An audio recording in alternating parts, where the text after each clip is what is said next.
गजब का दिन है आज। आलोक मेहता हमारे साथ जुड़ने वाले, संबित पात्रा प्रवक्ता बीजेपी, दिलीप पांडे प्रवक्ता आम आदमी पार्टी, अशोक मलिक साहब हैं वरिष्ठ पत्रकार। संबित साहब, आप ही जरा स्पष्ट कर दें कि जिस व्यक्ति पर आपने मानहानि का मुकदमा नहीं किया, ये कह के कि व्यक्तिगत हमला नहीं किया, उस व्यक्ति को आपने सस्पेंड कर दिया। देखिए, ऐसे तो थोड़ा सा मैं ये कह दूं पहले, बिना नाम लिए हुए जब मित्र शत्रु बन जाए और कीर्ति ही अपयश देने लगे तो संयम का पल होना चाहिए। और हमने पार्टी ने बड़ा संयम से, देखिए हम सब संयमित तरीके से इसका जवाब दे रहे हैं। और मैं हमेशा जो कहता हूं, एक तपस्वी के रूप में ही जवाब देना चाहिए। जहां तक सस्पेंशन का सवाल है, डिसिप्लिन इज इंडिस्पेंसेबल। अनुशासन को कभी भी एक स्ट्रक्चर्ड पॉलिटिकल पार्टी में एक पल के लिए भुलाया नहीं जा सकता है। हमारा पार्टी में लोकतंत्र सबसे मजबूत है, ये इस बात से ही इसका परिचय मिलता है कि जहां तक कीर्ति जी का ही सवाल है, आप देखिए, आप खुद ही बता रहे हैं कि 2012 से कीर्ति जी इन विषयों को उठा के चल रहे हैं, कोई आज का विषय नहीं है। और शत्रुघ्न सिन्हा के विषय में तो आपने खुद दिखाया। नहीं, मैं बता रहा हूं, मैं उसका पूरा उत्तर दे रहा हूं, मैं बता रहा हूं, उत्तर दे रहा हूं। कल तक आप लोग हमसे पूछ रहे थे क्यों नहीं सस्पेंड कर रहे हैं, आप आज पूछ रहे हैं क्यों सस्पेंड किया। मैंने कहा ना, अनुशासन एक वो स्तंभ है जो किसी भी स्ट्रक्चर्ड लोकतांत्रिक पार्टी का अनुशासन की महिमा का गान क्यों कर रहे हैं संबित भाई? देखिए, हम अनुशासन क्या है, उसका क्या महत्व है, उस पर ललित निबंध तो लिखने नहीं आए। कीर्ति आजाद सस्पेंड हुए हैं, हम उसके बारे में जानना चाहते हैं कि कोई तो कारण होगा क्या, इसलिए कि उन्होंने जेटली जी का विरोध किया। पर एक बात बताइए कि कीर्ति ने पहले तो प्रेस कॉन्फ्रेंस नहीं किया, सीबीआई का छापा पड़ा और उस पर जब आम आदमी पार्टी ने जेटली का नाम लिया, पहले तो उन्होंने मोदी जी का नाम लिया था, तब जाकर कीर्ति ने किया है। ठीक है, तो आपने अब कीर्ति को किस तरह से इस मामले में दोषी मान रहे हैं? तो इन लोगों का यही निष्कर्ष निकल रहा है कि जेटली जी के खिलाफ चूंकि अब आपने आरोप लगा दिया है, तो अब आप पार्टी में कैसे रह सकते हैं? पहली बात तो है, कीर्ति जी ने जेटली जी पे आरोप कोई आज नहीं लगाया है। यह विषय तो आप भी देख रहे हैं कि बहुत वर्षों से चलता आ रहा है। नहीं, लेकिन जब आप मानहानि का मुकदमा करने गए तो यह कहा कि कीर्ति ने कभी जेटली का पर व्यक्तिगत आरोप नहीं लगाया है। मैं आपको उत्तर दे रहा हूं, मैं एक एक चीज का उत्तर दे रहा हूं। पहली बात तो है, पार्टी के कुछ आंतरिक मसले होते हैं, वो आंतरिक मसले आंतरिक तरीके से ही सॉल्व किए जाते हैं। ठीक है। दूसरी बात यह है कि जब आप कहते हैं कि भ्रष्टाचार के खिलाफ कीर्ति जी ने आवाज उठाया, क्या उस आवाज को बंद करने की कवायद कदाचित नहीं है। 2012 में इन्हीं सब मुद्दों को लेकर, बिल्कुल इन्हीं सब मुद्दों के साथ कीर्ति जी ने चिट्ठी लिखा था सोनिया जी को। उसके पश्चात एसएफआईओ बनाई गई। 1 वर्ष के लिए 2012 से लेकर 21 मार्च 2013 तक जांच हुई, बेदाग पाए गए जेटली जी, और वो सरकार हमारी नहीं थी, वो यूपीए की सरकार थी। तो इन विषयों को तो बंद कर दिया गया था, मगर इन विषयों को जिस प्रकार से, देखिए, पार्टी के अंदर कोई भी आवाज उठा सकता है, किसी के खिलाफ भी। केपीएस गिल ने भी पत्र लिखकर गंभीर आरोप लगाए हैं, और आपको अब तक वाकिफ होंगे कि हॉकी इंडिया में किस तरह से जेटली जी की भूमिका पर आरोप लगाए हैं, उनके परिवार के सदस्य बेटी को किस तरह से फायदा पहुंचाया गया उसका आरोप लगाया, कैसे हॉकी इंडिया अपने आप में एक स्कैम है जो अंतर्राष्ट्रीय मान्यता प्राप्त कर लिया, उसमें जवाबदेही को टाला गया। ये सब आरोप केपीएस गिल ने लगाया है। ठीक है, केपीएस गिल तो छत्तीसगढ़ सरकार के एडवाइजर भी रहे हैं, ईमानदार अफसर भी रहे हैं। उनकी ईमानदारी, कीर्ति की ईमानदारी पे अगर आपको शक है तो क्या केपीएस गिल की ईमानदारी पे भी शक है सर? नहीं, बिल्कुल नहीं। केपीएस गिल जी को मैं सलाम भी करता हूं, देश के लिए उन्होंने बहुत काम किया है। मगर देखिए, मुझे 2 बातें समझ में नहीं आ रही है। पहली बात तो यह है कि ये सब चीजें जब हो रही थी, किसी ने आवाज नहीं उठाया, खैर कभी भी उठाया जा सकता है। दूसरी बात है, एक एक सवाल का जवाब इंडियन हॉकी फेडरेशन जो है, अपना हॉकी की जो बॉडी है, उन्होंने दिया है एक एक बात की, और उन्होंने नकारा है। देखिए, ये एक नया आरोप का सदस्य इसमें इन्वॉल्व नहीं है। हॉकी इंडिया एक नया आरोप है डीडीसीए के अलावा। मुझे नहीं मालूम कि एसएफआईओ ने, एक सेकंड सर, मुझे नहीं मालूम कि एसएफआईओ ने हॉकी इंडिया के मामले की जांच की है या नहीं की है। आप मानहानि करने जाते हैं, आप अपने एमपी को सस्पेंड कर देते हैं, जो 1993 से 1993 से दिल्ली विधानसभा का सदस्य होते हुए 3 बार एमपी है, वो आपकी पार्टी का सक्रिय सदस्य है, आप उसको सस्पेंड कर देते हैं। तो कुछ तो आप बताइए ना, ये हॉकी मीडिया, आप जांच की घोषणा कर देते। नहीं, देखिए, हॉकी वाले विषय में दो चीज समझनी होगी। एक तो केपीएस गिल जी का जो इंडियन हॉकी फेडरेशन था, उसके बाद उसके डिसॉल्व होने के बाद जो दूसरी बॉडी बनी नरेंद्र बत्रा जी का, दोनों का लीगल केस भी चल रहा था। हाँ, वो इंटरनेशनल कोर्ट में चल रहा था, वो हिंदुस्तान में नहीं चल रहा था। और इंटरनेशनल कोर्ट में जेटली जी के परिवार का कोई भी सदस्य रिप्रेजेंट नहीं कर रहा था, वो दूसरी बॉडी रिप्रेजेंट कर रही थी। और ना ही उनके परिवार से कोई भी व्यक्ति इस पूरे हॉकी हो या क्रिकेट में किसी प्रकार से सम्मिलित है। अगर कोई ऐसा तथ्य है तो वो जरूर रखें, और उसका उत्तर हॉकी फेडरेशन ने दिया है, मुझे देने की आवश्यकता नहीं है। आज हॉकी फेडरेशन ने भी प्रेस कॉन्फ्रेंस किया है कि आप कह रहे हैं कि वो आम आदमी पार्टी की मदद कर रहे हैं, कांग्रेस की मदद कर रहे हैं। शत्रुघ्न सिन्हा खुलेआम अरविंद केजरीवाल से मिलाते हैं, तारीफ करते हैं, नीतीश कुमार से मिलाते हैं, उनको तो आपने नहीं निकाला। कांग्रेस की मदद कर रहे हैं, इस आरोप में लगा के बहुत ही बचकाना प्रयास लगता है। आप किसी को भी निकाल सकते हैं, आपका आंतरिक मामला है, लेकिन यह मामला अब आंतरिक इसलिए नहीं है कि एक बड़े नेता पे सार्वजनिक रूप से कई प्रकार के आरोप लगे हैं। संबित साहब, देखिए, बचकाना, आपने शब्द का इस्तेमाल किया। बचकाने का एक छोटा सा उदाहरण 10 सेकंड में देता हूं। योगेंद्र यादव और प्रशांत भूषण, जो कि करप्शन के क्रूसेडर रहे और आम आदमी पार्टी का आविर्भाव से वो रहे, जब उन्होंने अरविंद केजरीवाल जी के सुचिता पर उंगली उठाई, तब उनके लिए अरविंद केजरीवाल जी ने जो शब्दों का प्रयोग किया कि पिछवाड़े पे लात मार के ऐसे लोगों को भगा देना चाहिए, उसे कहते हैं बचकाना। यहां पे जो आप देख रहे हैं, इसे कहते हैं लोकतांत्रिक तरीके से अनुशासित विषय को उठाना। अच्छा। ये बचकाना नहीं है।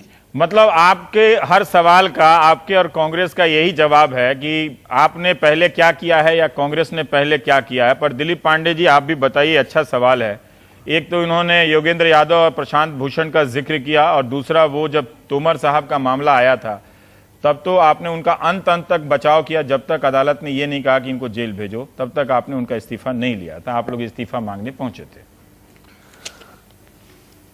दोनों ही बातों का अलग अलग जवाब दे देता हूं मैं, रवीश भाई।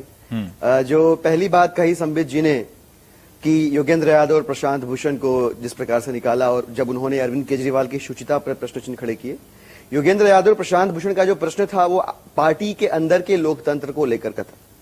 पार्टी में कितनी डेमोक्रेसी है, आजाद आवाजों को कितनी जगह दी जाती है, ये उसको लेकर का था। कोई भ्रष्टाचार का आरोप नहीं लगाया था अरविंद केजरीवाल पे। अरविंद केजरीवाल नहीं लगाया था, आज भी कहा था कि टिकट का कुछ ऐसा बंटवारा हुआ है, कुछ ये कहा है। नहीं। हाँ। कहीं कोई आर्थिक किसी भी तरह का ऑन रिकॉर्ड मुझे बताइए रवीश भाई, आपके पास भी नहीं होगा, गूगल कर लीजिएगा आप, कहीं टिकट में पैसे की लेन देन की हो, किसी से पैसा लेके टिकट दिया हो। जबकि यहीं अगर देखें तो भारतीय जनता पार्टी के सांसद आरके सिंह जी ने तो कहा है खुलेआम, मैं बता देता हूं, 2 करोड़ रुपया लेकर टिकट दिया गया है। उनके भोला सिंह जी लगातार आरोप लगाते रहे हैं, उनकी आवाज को दबाने की पूरी कोशिश की गई है। जो मूल प्रश्न है वो ये है कि भारतीय जनता पार्टी की केंद्र की सरकार भ्रष्टाचार के प्लैंक पर चुनकर आई, और मोदी जी लगातार रॉन्ग नंबर पे रॉन्ग नंबर लगाए जा रहे हैं। पहला रॉन्ग नंबर लगा दिया कि सीबीआई की रेड डलवा दी, दूसरा रॉन्ग नंबर ये लगा दिया कि जिसने भ्रष्टाचार किया उसको बर्खास्त करने की बजाय आपने, जिसने आवाज उठाई, आपने उसको सस्पेंड कर दिया। देखिए, 2 पैरेलल लाइंस है रवीश भाई। देश में एक प्रधानमंत्री हैं जो भ्रष्टाचार के ऊपर, डीडीसी स्कैम के ऊपर, किसी भी भ्रष्टाचार के ऊपर खुलकर बात नहीं करते हैं। उनके मंत्रिमंडल का कोई भी शख्स ये नहीं कहता कि अगर गलत किया अरुण जेटली ने तो उनको पार्टी से निकाल देंगे। वहीं दिल्ली में एक चुनी हुई सरकार है, वो खुलेआम कहते हैं सीना ठोक के कि हमारे सरकार में, हमारी मंत्रिमंडल में कोई भी गलत किया हो, आप उसके खिलाफ पुख्ता सबूत लेके आइए, हम उसको निकाल देंगे। और इसको सब्सटेंशिएट करने के लिए 2 उदाहरण मौजूद है कि अपने ही मंत्रिमंडल के एक मंत्री को खुद सबूत इकट्ठा करके निकाल दिया, अपने एक प्रिंसिपल सेक्रेटरी को खुद ट्रैप करके सीबीआई के हवाले कर दिया, जो इस बात का प्रमाण है कि हमारी कथनी और करनी में फर्क नहीं है। लेकिन भाजपा ने जो एक कीर्ति आजाद के साथ किया है, एक बहुत बड़ा संदेश दिया गया है, बहुत बड़ा संदेश दिया है आगामी राजनीतिज्ञों को कि अगर पार्टी में रहोगे और भगवान के भाई तमाम हो चुके अरुण जेटली खिलाफ जैसे लोगों से खिलाफ आवाज उठाओगे तो आपको शंट कर दिया जाएगा, आपको बंद कर दिया जाएगा। जब प्रशांत भूषण और योगेंद्र यादव का मामला हुआ था तब विस्तार से कई दिनों तक चर्चा हुआ था। कीर्ति आजाद को निकाला गया है, दोनों अलग अलग घटनाएं हैं, दोनों का अलग अलग संदर्भ है, ठीक है। पर आपको नहीं लगता कि इससे पता चल रहा है कि बीजेपी में मतलब एक लाइन खींच दी गई है कि आप आरके सिंह की तरह अगर बयान दें कि 2 करोड़ रुपया लेकर टिकट बेचा गया है, नाम किसी का ना लें, तो वैसे अच्छे विसिल ब्लोअर गिने जाएंगे। लेकिन ऐसा नाम ले, मतलब जो भी दलील दी जा रही है बीजेपी की तरफ से वो पूर्ण लगती नहीं है, उससे बहुत सारे बातें स्पष्ट नहीं हो रही हैं कि क्यों इनको निकाला गया। निकाल सकते हैं, वो किसी को भी निकाल सकते हैं, लेकिन क्यों निकाला गया ये स्पष्ट नहीं होता। अशोक जी, गुड मॉर्निंग सर। नहीं सुन पा रहे हैं? सॉरी, मुझे पूछिए। हाँ, आपसे जी। मैंने कहा कि जो बीजेपी, कोई बात नहीं, रात भी हो गई है, मैं ये कह रहा था कि जी मैं समझ गया। हाँ। नहीं, सुन लिया मैंने आपका सवाल सुना, मैंने सोचा आप आलोक जी को पूछें। नहीं ठीक। हाँ। राविश, ये बात हॉकी इंडिया और डीडीसीए की हो रही है, मगर मुझे लगता है कि ये उससे एक बहुत बड़ी हमारे पास जो घटना है उससे बहुत बड़ी है।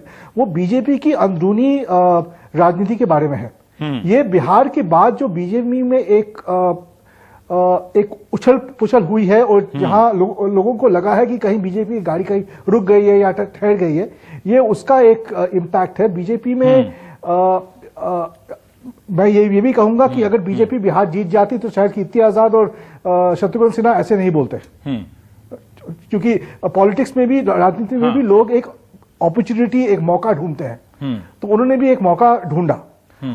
मुझे ये नहीं लगता कि ये बात सिर्फ यहां रुक जाएगी। पार्टी को एक अनुशासन, एक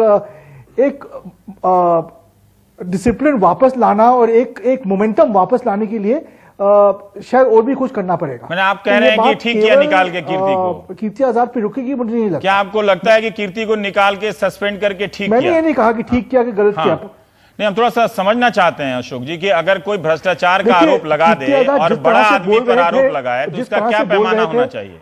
नहीं, देखिए, नहीं, दो चीजें हैं। एक, कीर्ति आजाद जिस तरह से बोल रहे थे और जिस तरह से दूसरे पार्टी के साथ, कांग्रेस के साथ और आम आदमी पार्टी के साथ वो कहां बोल रहे हैं? मिलकर काम कर रहे थे। वो तो पहले से बोल रहे हैं किसी भी पार्टी को। पर अशोक जी, कीर्ति आजाद आम आदमी पार्टी के बोलने के बाद बोले, ये हो रहा था। नहीं, अशोक जी, अगर पूरी प्रक्रिया को देखे, ठीक से याद करें तो कीर्ति आजाद तो आम आदमी पार्टी के बोलने के बाद बोल रहे हैं। गृह मंत्रालय ने नोटिस भेजा खेल मंत्रालय के जरिए दिल्ली सरकार को कि आप डीडीसीए की जांच कीजिए। बीजेपी के नेता बीजेपी के ये नेता ये समझते हैं, हो सकता है उनकी भूल हो, मगर ये समझते हैं कि कीर्ति आजाद ने आम आदमी पार्टी को कुछ बातें बताई हैं और कांग्रेस को भी कुछ बातें बताई हैं। हो सकता है जो भी बातें कीर्ति ने कही है वो तो पब्लिक डोमेन में थी और अपनी समझ से उन्होंने ये रिस्पॉन्स किया है। ठीक है। दूसरी बात यह है कि आप कह रहे हैं करप्शन का इश्यू है। करप्शन का इश्यू कोई अभी तक प्रूव नहीं हुआ है। हाँ, तो जांच होगी तब तो पता चलेगा। कल अरविंद केजरीवाल जी ने असेंबली सेशन में भी बहुत कुछ कहा। एक नोट है, उस नोट में ये बातें हैं। अब वो नोट कहाँ है, वो कैसे प्रूव होगा? कोई इंक्वायरी कमीशन हो, कुछ हो, तब तो पता चलेगा ना। वो कैसे प्रूव होगा कि इंक्वायरी से प्रूव होगा या हम? मैं आपको कहूं कि मैंने एक नोट, किसी ने बताया मुझे कि एक नोट है, उस नोट में ये है, तो अब मुझे वो नोट सामने लाना पड़ेगा ना। अगर मैं कहूं कि आप करप्ट हैं तो मुझे कोई प्रूफ तो देना पड़ेगा। आलोक जी, जिस तरह से जी आपकी नजर में जो कीर्ति के साथ हुआ है, अब लोग पूछ रहे हैं क्या शत्रुघ्न सिन्हा के साथ होगा? क्या ये लोग बिहार की हार से जोड़ा जाना सही होगा क्या? क्योंकि कीर्ति आजाद तो 8 साल से बोल रहे थे।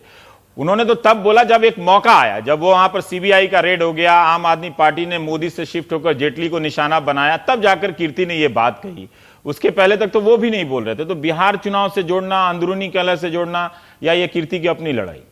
अभी जी देखिए, दो बात मैं कहूँगा थोड़ा संक्षेप में, चूंकि और संबित जी अपने साथ हैं। हाँ, देखिए, खाली बिहार का मामला नहीं है। हम लोग जो पत्रकारिता में वो जानते हैं कि कितने वर्षों से कर रहे थे, बल्कि पिछले साल भी मोदी सरकार आने के बाद भी, जहाँ तक मेरी जानकारी है, हो सकता है कितना, उसकी भी मेरे पास कोई प्रमाण नहीं, लेकिन प्रधानमंत्री तक को कीर्ति आजाद ने ये सारे तथ्य पहले भी बताए थे। ये कहना कि आम आदमी पार्टी और कांग्रेस को सोनिया गांधी को बताए, उनको जब बताया और नहीं बताया, उसका मेरे पास वो नहीं है। लेकिन कीर्ति आजाद जो सब और लोगों को बताते थे, उन्होंने पार्टी के नेताओं को इसकी जानकारी दी थी, इंक्लूडिंग अब शायद हो सकता है कल कैमरे पर वो बोले, पहले बिना कैमरे के वो हम लोगों जैसे हम लोगों को बताते रहे कि हमने प्रधानमंत्री तक को इसकी जानकारी दी थी। तो यदि, और कल तक बीजेपी भी यही कह रही थी कि ये क्रिकेट का मामला है।